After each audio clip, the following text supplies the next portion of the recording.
story, a story we continue, but whose end we will not see.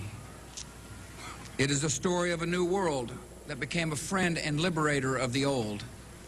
The story of a slave-holding society that became a servant of freedom. The story of a power that went into the world to protect but not possess, to defend but not to conquer. It is the American story, a story of flawed and fallible people united across the generations by grand and enduring ideals. The grandest of these ideals is an unfolding American promise that everyone belongs, that everyone deserves a chance, that no insignificant person was ever born.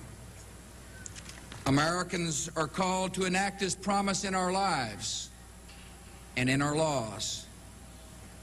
And though our nation has sometimes halted and sometimes delayed, we must follow no other course.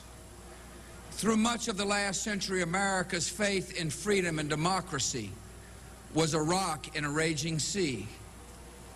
Now it is a seed upon the wind, taking root in many nations.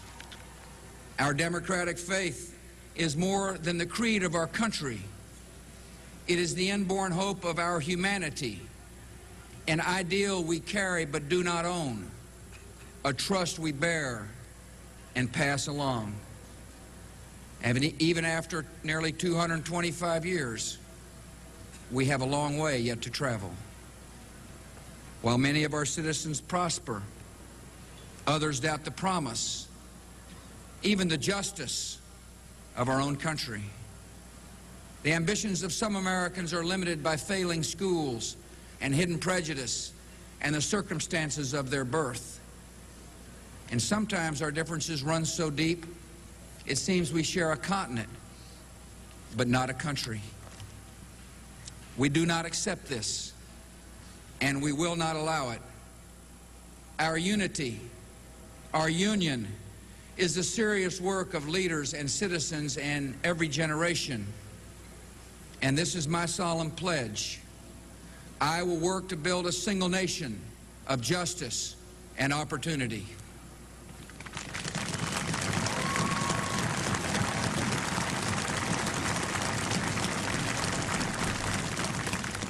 I know this was in our reach because we are guided by a power larger than ourselves, who creates us equal in His image.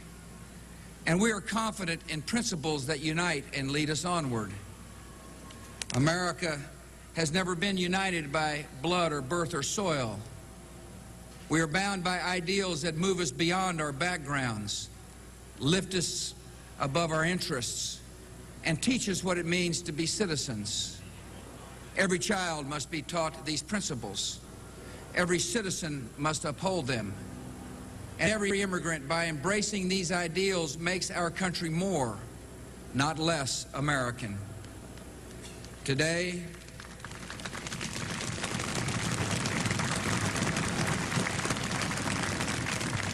we affirm a new commitment to live out our nation's promise through civility, courage, compassion, and character. America at its best matches a commitment to principle with a concern for civility. A civil society demands from each of us goodwill and respect, fair dealing, and forgiveness. Some seem to believe that our politics can afford to be petty because in a time of peace the stakes of our debates appear small. But the stakes for America are never small. If our country does not lead the cause of freedom, it will not be led. If we do not turn the hearts of children toward knowledge and character, we will lose their gifts and undermine their idealism. If we permit our economy to drift and decline, the vulnerable will suffer most. We must live up to the calling we share. Civility is not a tactic or a sentiment. It is the determined choice of trust over cynicism, of community over chaos. And this commitment, if we keep it, is a way to shared accomplishment. America at its best is also courageous. Our national courage has been clear in times of depression and war, when defeating common dangers defined our common good. Now we must choose if the example of our fathers and mothers will inspire us or condemn us. We must show courage in a time of blessing by confronting problems instead of passing them on to future generations.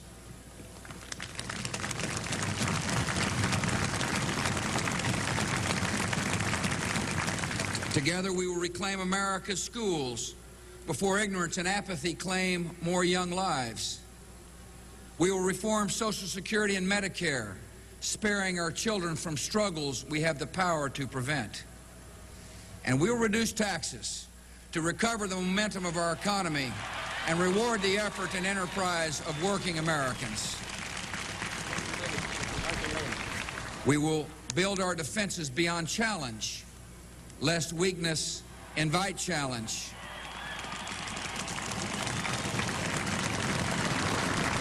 We will confront weapons of mass destruction so that a new